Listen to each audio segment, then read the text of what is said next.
Hello, this is our test for the panel to make sure the audio is working so we can get this thing up off the boards.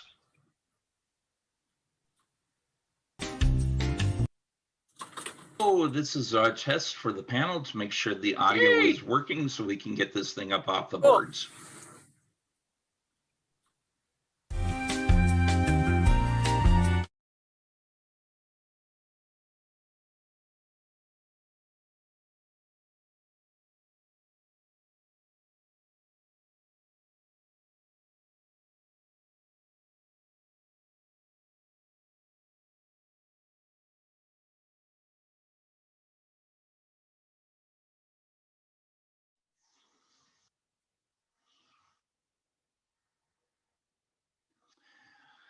Good afternoon.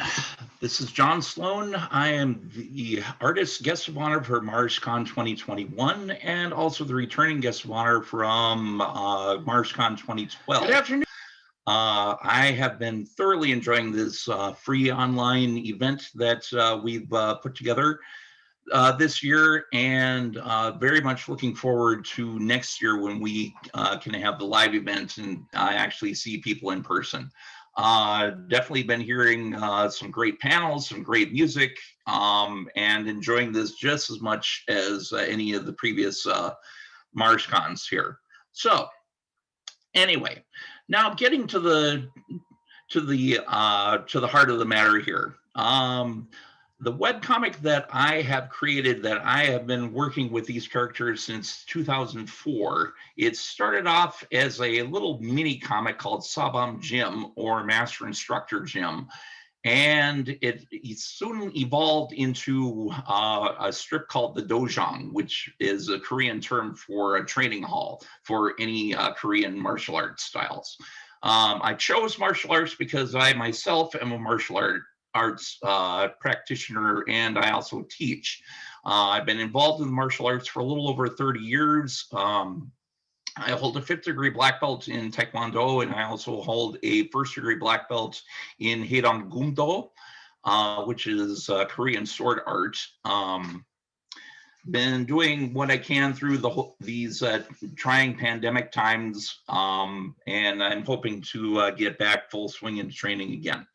So that being said, what is this weird little mini comic, or this web comic that I've been working on? Just what is it about? Who are these characters that I've created? And just, tell us more about this, Mr. Sloan. Well, I'm glad you asked. So without further ado, I'm going to start sharing a few photos here with some of my main characters to start with. Now, the first main character here is one of Jim Parker. He is a middle-aged Taekwondo instructor. He has been working at this for quite some time. That's his sole passion. He loves teaching. But the problem is that he inherited this strange feud from his previous instructor. A bunch of ninjas who are pretty mad at what his previous instructor did have now gone after him, since his instructor is now passed on. The second player in this comic is Jim's assistant instructor, who has now become the head instructor of the school. One Katie Branfield. Katie is one of Jim's best friends, and she has been one of his most loyal students, basically, sticking through everything from the whole ninja nonsense to his encounters with pirates, and even saving him from meeting certain doom through a dating show that he was coerced into going into. So, and kind of like a satellite character who's popped up quite common, especially in the Do-Jahng, is one Pete Beanman. Pete is Jim's nephew. He operates and runs the Coffee Clutch, the restaurant coffee house that sits right next to the Do-Jahng. and he helps out every once in a while if things need to be done. And he's always there with a nice caffeinated beverage and some words of wisdom for either Jim or some of the students who might come around. Now, speaking of students, what is a teacher without their students? So let's meet a few of them. The first one is one of Jim's longtime students. This young gentleman is named Kevin Jenkins. He has been one of the major characters in this comic ever since its inception. He was inspired by kind of like a combination of a lot of teenage boys that I was training at the time, just kind of picking up their characteristics and stuff like that. And since then has evolved into a pretty interesting character. Moving on. Are two characters that I absolutely love writing, and these are the Harris sisters. We have Zandy, or short for Alexandra, and we have Mandy, short for Amanda Harris. The two are based off of a couple of students that I trained, sisters, not exactly twins, but one was very kind of shy and retiring. The other one, very competitive, very extroverted. And I just thought, that sort of dynamic would be great for a couple of characters. So that's where they evolved from. Then moving on, we have Dee Dee Hamlin, who is one of Mandy's best friends. She is very reserved, very shy. She also is starting to gain more confidence and start teaching. In fact, during one adventure where Jim and Katie ended up traveling through time, she was more or less kind of stuck running the school almost single-handedly as far as trying to coordinate all the office work and trying to figure out, who needs to teach what until Jim and Katie finally finished their adventure, were able to, kind of get back to normal as far as what passes for normal in this comic. Okay, Robert Tanner, also known as Block, high school football star, thought that he should try out Taekwondo, just for something to do in the off season. And as soon as he did, he found something that he absolutely loved. There has been a little bit currently which has gone on with his character, which I'll get into a little bit more when I start talking about the Do-Jahng proper here. Now, where would heroes be without our villains? Our chief villains in this comic are the ninjas.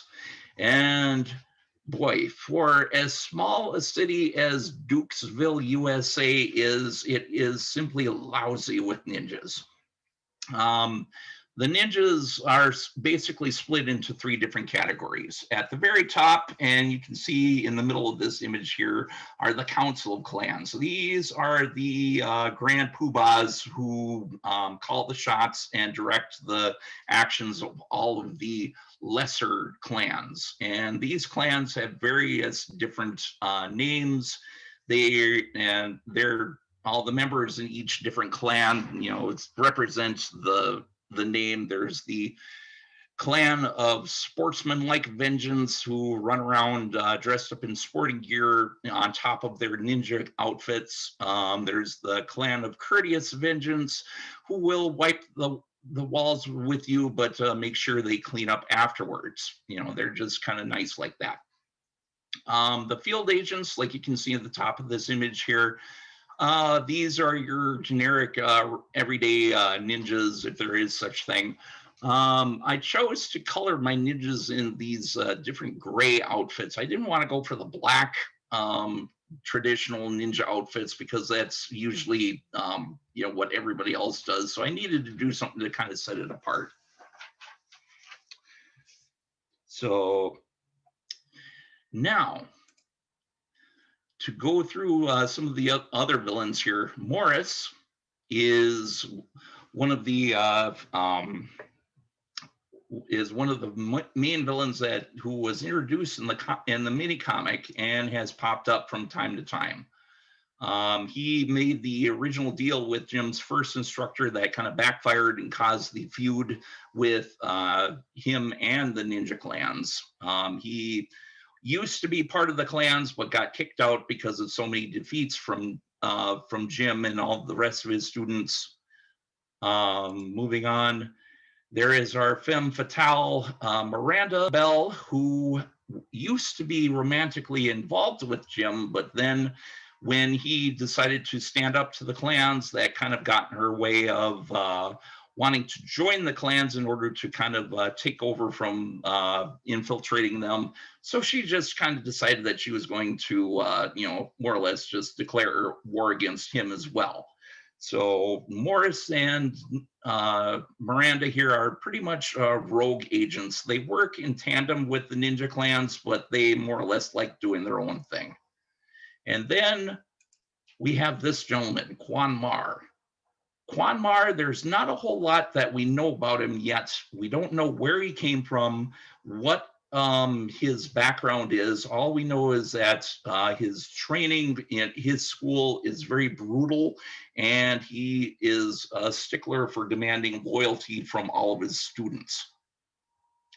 And one of those students is one Mr. Carl Crusher, who used to be one of Jim's students, but during the story of Into the Fire, he ended up kind of dropping out and joining Mar's school, and now he's separated himself from Mar, and he's just decided, not quite sure if he wants to rejoin Jim's school or not, and he's well aware that if he does, he's not going to get that great a reception. And one of the new characters that I created and introduced when I did the soft reboot of the comic in 2017 was Kari, or Carissa Stafford. She is a transplant from London, England, who has settled into Dukesville and has made it almost her goal to get onto the bad side, or the irritating side, of just about everybody. When she first came in, she had a very, very prickly personality, which was kind of explained in a little backstory that I showed this last December, kind of explaining, how she, started, kind of becoming a little bit more standoffish and such. But her story is going to be really impacting a lot of what goes on with Jim and the students and everybody at the school. And this is Helen Stafford. This is Kari's aunt, who had asked Kari to move from London to Dukesville to be with her. Not much is known about her except the fact that she used to be a ninja, and that she is one of the few people who has ever been able to escape the clans without their notice. So she kind of has this little guise of like kind of this matronly middle-aged woman to kind of hide herself away. And even though she kind of hides almost in plain sight, because as I had just mentioned, ninjas are everywhere around here. So how she has been able to get away without being noticed is pretty much anybody's guess. And a couple of the more satellite characters.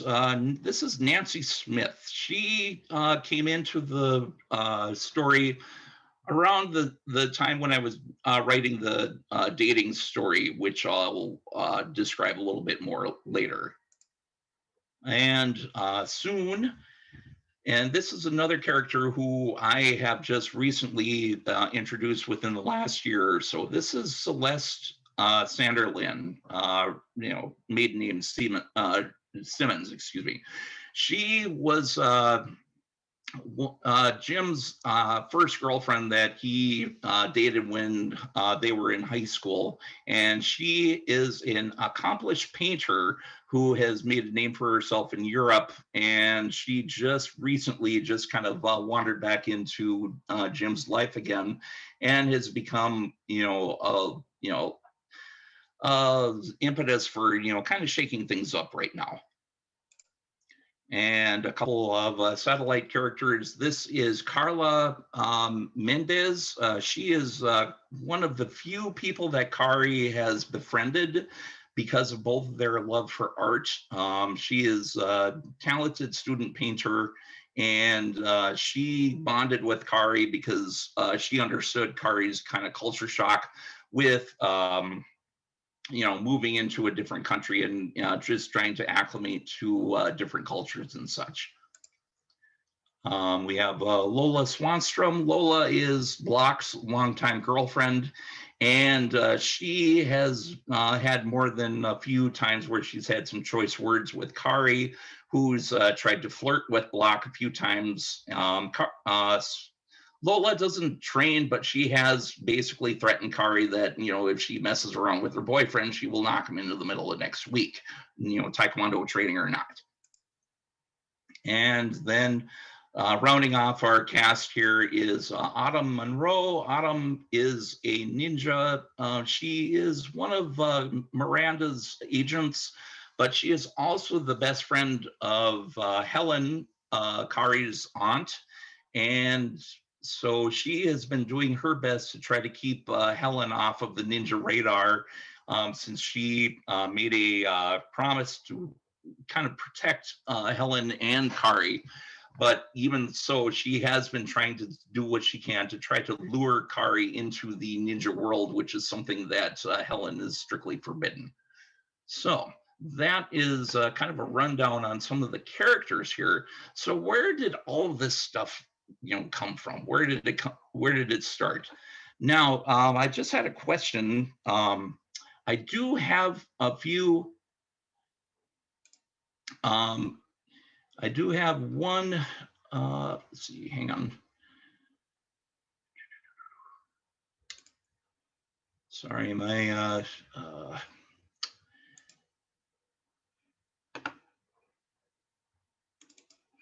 my pictures just went away here. Let me call this back up.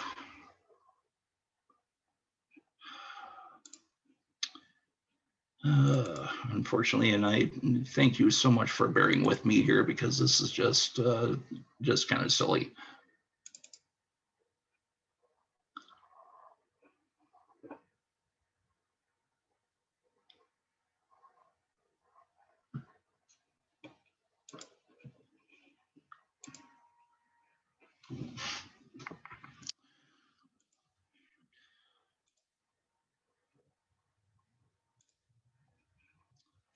Okay. All right. So just a little bit about me here. Originally born in Duluth, Minnesota, moved and spent most of my formative years in Cromwell, Minnesota, which is a small town, about an hour's drive west of Duluth there. From there, after graduating, went to St. Cloud State University, go Huskies. And from there, brought my influences to my art studies. And those were obviously Charles Schultz, biggest influence right there with Peanuts. Also Bill Watterson with Calvin and Hobbes. And Berkeley Breathed with Bloom County. So, and obviously, the person who was the biggest name around that time, Gary Larson. Now, around the time of my junior year or so, I was taking an independent study cartooning class, and I was doing my best to try to develop different strip ideas. And as you can tell, this was one of my ideas for a Gary Larson inspired cartoon. Still doing my best to try to incorporate martial arts into cartooning, trying to find some way to mix the things that I really, really like. Now, one of the things that I did back then was I came up with this weird little character named Sensei Seymour. And I just thought, what if I just came up with a character, kind of like this inept, weird, instructor was just kind of full of himself, and how would that work? So these are just some early little concept sketches. The little joke of what are toes without honor, that was a running joke with me and my friends when I was training with when we were starting in our martial arts classes here. And here's like some other introduction design areas here, just trying to, try some stuff out, see how it worked. Now, around 2003 or so, I met up with another local artist by the name of Bob Litsky, who does Uptown Girl. And he kind of inspired me to go into self publishing. Now, when I was looking around for an idea, at first I came up with this idea of calling it Cafe Karate. And then some of the first ideas that I wrote down. Obviously, some of the stuff worked, some didn't. So, when you're going through these concept stages, it gets a little bit, some stuff, gets pared away. You just kind of keep what works. And here we see, so here's some very, very early drawings of Kevin and Katie and Jim, little notes to myself as to how they were going to be drawn. As you can see, Katie drawn quite a bit differently than how she appears right now. And some of my original ideas for the students, as you can see, wildly different than what you're seeing in the webcomic right now. So Sa-Bom Gym, Master Instructor Gym, was launched in 2004. At first, I wanted to do it as a 4-panel comic strip, but I kind of, put that to the wayside because I just thought that, I'm not clever enough to come up with the gag a day, joke it per day type format there. I needed to do something that, told stories a little bit more. So that's when I came up with Sa-Bom Gym. This is a copy of this is, the image from the very first issue that I did. I ended up doing 11 issues, 0 through 10, plus a couple of editions for a couple of projects that I did with the International Cartoonist Conspiracy.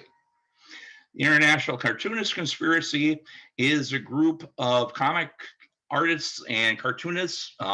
We get together, we collaborate, we publish, and up until the advent of COVID, we have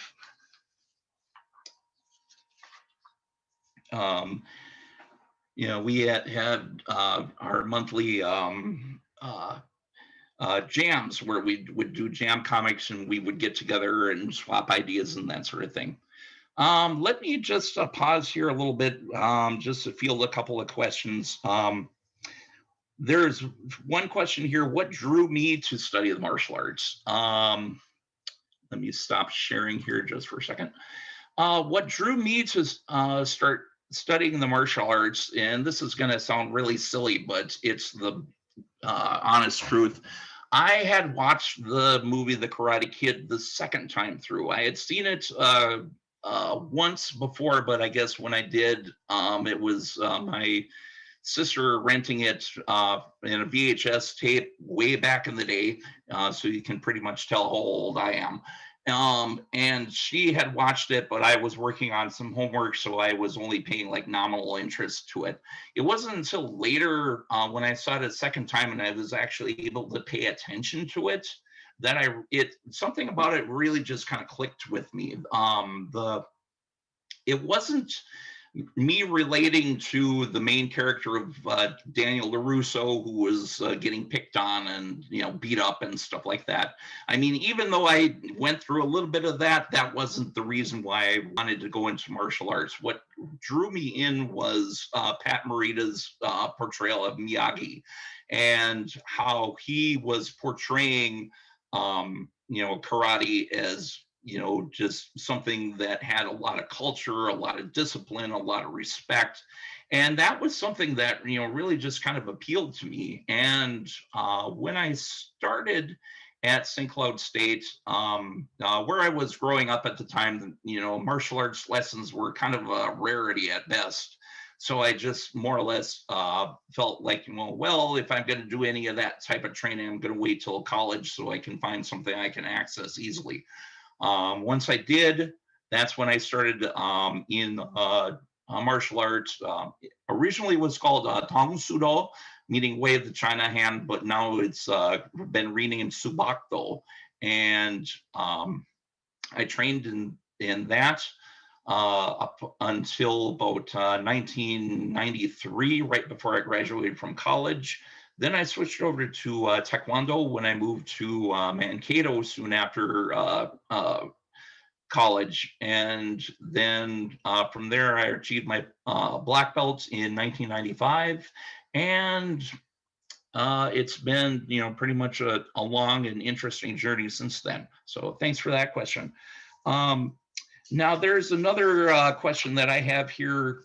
I will be talking about this a little bit, but as I progress through this comic, I have introduced some interesting and some kind of supernatural characters. One of them is a character named Yang, who's a Korean mountain dragon, and she possesses like all sorts of interesting superpowers and things like that. In one of the books that I published, Jim and Katie assisted her with trying to retrieve her stolen orb and her claws. And that was in a book that I published called Enter the Dragon Lady, which I'll get into in just a little bit here. Let me go back to sharing my screen again here. Okay. So working with the International Cartoonist Conspiracy, they've been great. I got to start featuring some of my work in some of their anthologies. This one was called Muscles and Fights. Here I am with the gentleman on the left side, Amata Rodriguez, who was one of the people who was putting that Muscles and Fights anthology together. And this was from me participating a few years ago.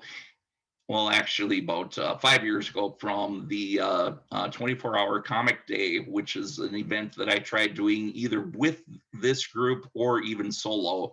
That's kind of the cartoonist marathon, where the whole idea is try to write, draw, ink, and finish a full 24-page comic within 24 hours. It's a great exercise. It's a lot of fun, especially when you do it with a group. Okay. So Sa-Bom Jim. Now, like I said, I had published this as a mini comic. I got up to about 10 issues, and then I just decided my publishing rate was not that great. I was only putting out a comic maybe like once every 3 months or whatever, not the greatest publishing schedule. So I needed to kind of utilize the website that I had started. And I thought, well, how about if I just start off by putting out like maybe about 2 or 3 pages per week. That way I can get new material. I can keep telling my stories, but people don't have to keep waiting like a month, 2 or 3 months to see a full comic book. They can keep reading it while I, kind of telling the story in progress. And that worked out quite well. And the website that I have maintained quite efficiently by my friend and web guru, Christiana Hansen. She has been just invaluable as far as her tech wizardry in maintaining and running and upgrading this website. It uses a comic press, which is kind of like a subset of the WordPress format, where it's pretty user-friendly as far as being able to upload images and upload comics and that sort of thing. So, starting around 2009, that's when I jumped from print over to web. And then I collected the first the web story arc in my very first book, Sa-Bom, Jim, a Watcher in Our Midst. Essentially, the plot behind this one was uh, one of the clans decided to put a student in Jim's school to kind of monitor his actions and just kind of report back to the clans and that sort of thing, and all that happened with that, and his interactions with the students and all that entailed. And after I did that, got a little bit more experience with how to publish books.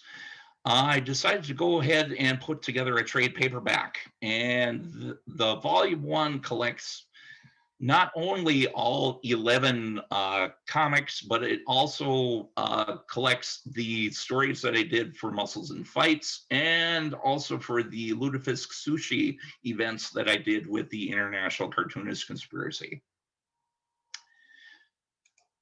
Now, the book that I was what I was just telling you about. Okay, Enter the Dragon Lady is kind of the next book in the continuity there, and like I said, this the whole plot behind this adventure was a mountain dragon had her claw and her orb stolen by the ninjas. And so she whisks Katie and Jim away to help her retrieve the claw. The thing is that not only do they have to track down the ninjas, they have to track them down through time. So there are aspects of the story where they go to the medieval era, then they bounce over into the Wild West, then into the far future, and then finally back into prehistoric eras there to finally have their big showdown with Morris, who he and his clans have decided to who were the ones who stole the claw, and how that whole story is resolved, which led to the question asking, am I going to be bringing back any of the supernatural elements like this? I would love to. I'm just waiting to see where they will, kind of allow themselves to happen right now. Because right now, I think some people are probably wondering, why things are kind of looking more like a hospital drama. Well, I'm going to be trying to address that. And after Jim gets through with his second surgery, which is on tap here, I don't foresee myself doing any more hospital stories for a while. I'm, getting a little tired of kind of falling back on that idea there. So Jim is going to be becoming more involved with the school, and I could see where some of these elements could start popping up. Especially where it could, draw in some of these new characters with that I had just mentioned. Now, just to kind of go back a little bit, in between Watcher in Our Midst and Enter the Dragon Lady, there's actually three stories that go on after Watcher in Our Midst. That you can read through the archives in the website if you go to the Sa-Bom Jim archives. And those are still in the works as far as me putting them together and releasing them into a book. So that will be a book that will go in between both of these volumes right here. And then moving on, Black Belts and Broken Hearts. This was one of the stories that I wrote the fastest, aside from the stories that I wrote for the 24-hour comic challenges. I wrote this whole story in 3 days. I wrote it, roughed out the panels, everything like that within the space of 3 days. And since then, as far as my sales go, this has been one of the most popular books that I have sold so far. Essentially, I already kind of hinted to this one. Jim is kind of talked into going on to a dating show. And one of the contestants in that dating show that you can see on the cover is a lady by the name of Natalia, and she is one of uh, Miranda's uh, minions, and she tries to bump off each one of the contestants as soon as she can, and it's pretty entertaining how that all works. Every time she tries to do that, she when she eliminates every one of the contestants there, she tells like a little pun about it. I won't spoil all of it, but after the story, also featured in this book is the 24-hour comic story, kind of telling how Jim and Miranda first met and what happened to cause their inevitable breakup. And like I said, so far it has been one of the more popular stories that I've told.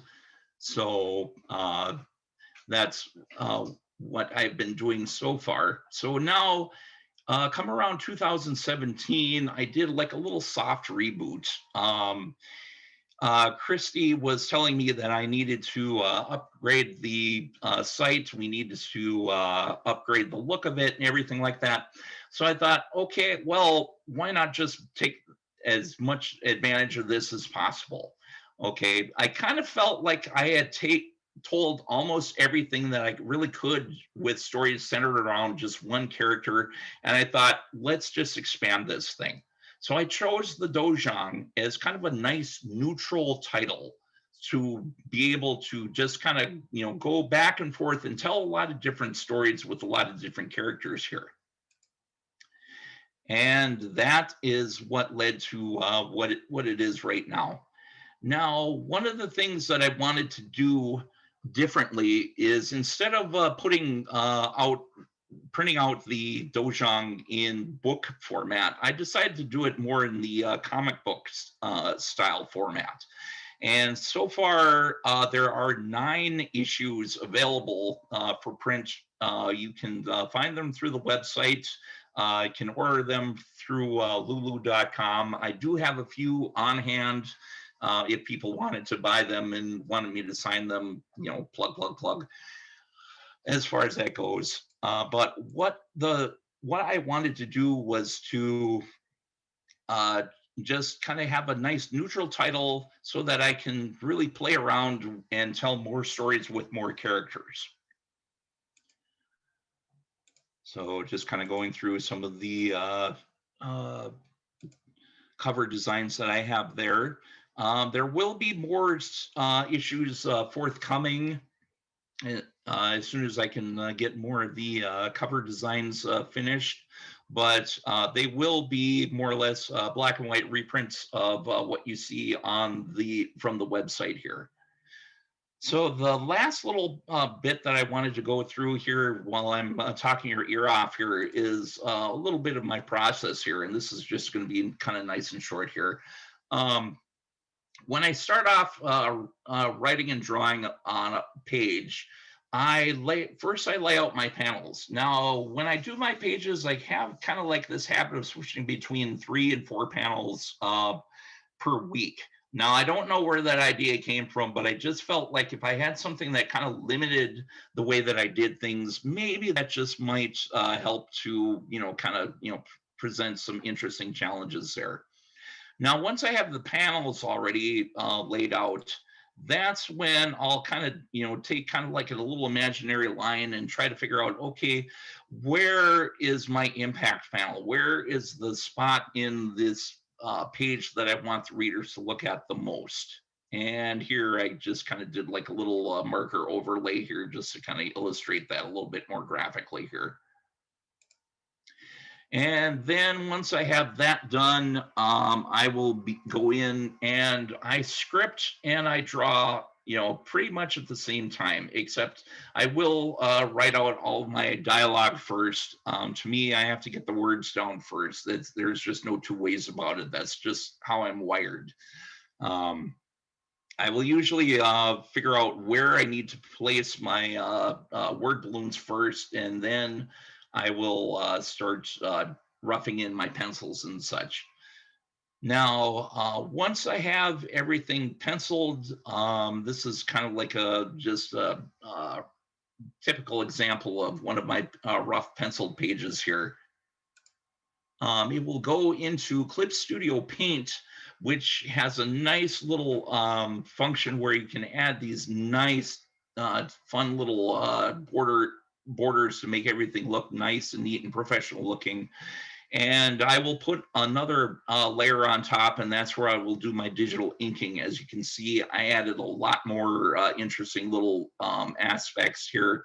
Now, when I flatten that image and throw it back into Photoshop, you can see everything when it squashes together. I have all these borders running over some of the artwork here and such.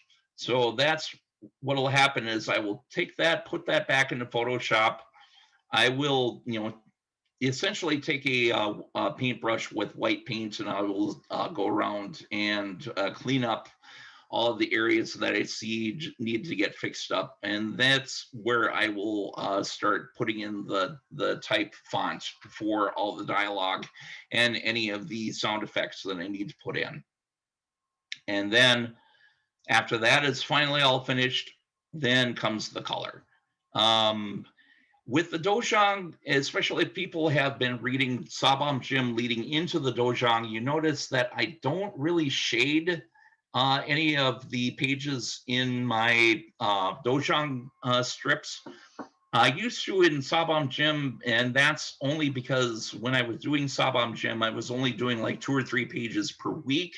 When I started the Do-Jahng, all of a sudden I just decided, whoops, okay, I'm going to up it up to 5 pages per week. And so that kind of got sacrificed along the way as far as my production work, as far as that went. So let me just stop sharing that. And so just to kind of go through a couple of the things that I'm kind of been kind of tease a little bit here. Some of the things that are going to be coming up in the story, the students are finally going to be testing for their black belts, but not all of them. And that is going to be resolving some interesting, causing some interesting conflicts, some interesting little character dynamics as far as that goes.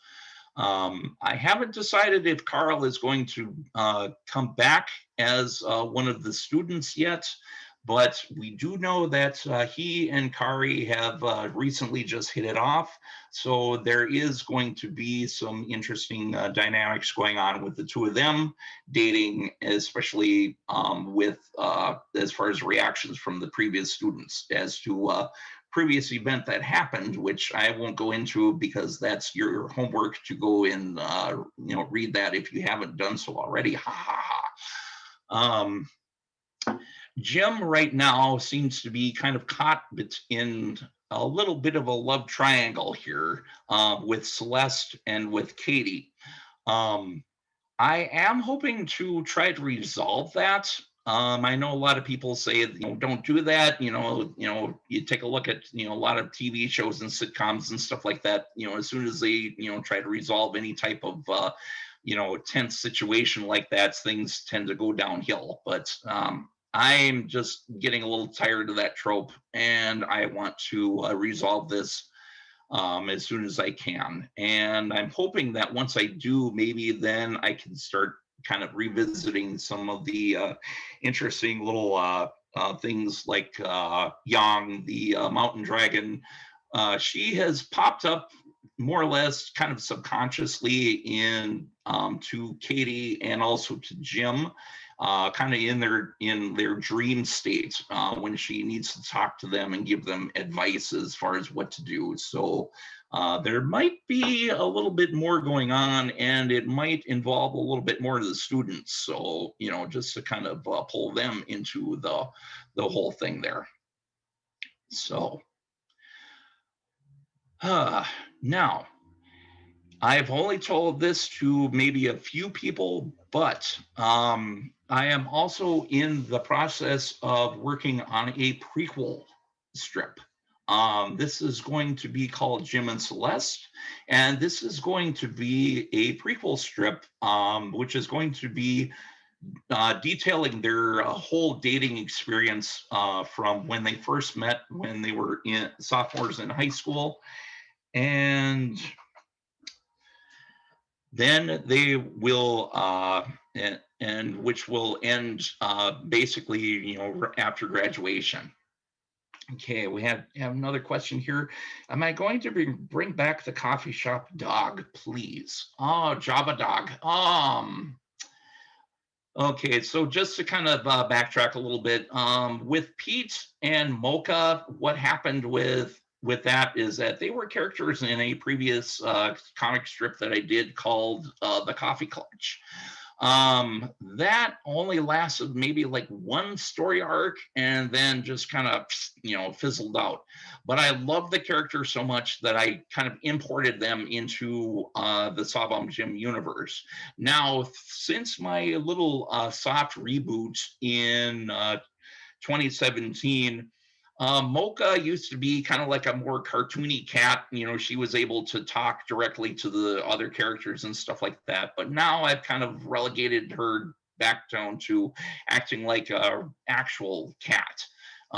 In fact, she is like one of the few people, or few characters, I should say, to actually really kind of warm up to Kari.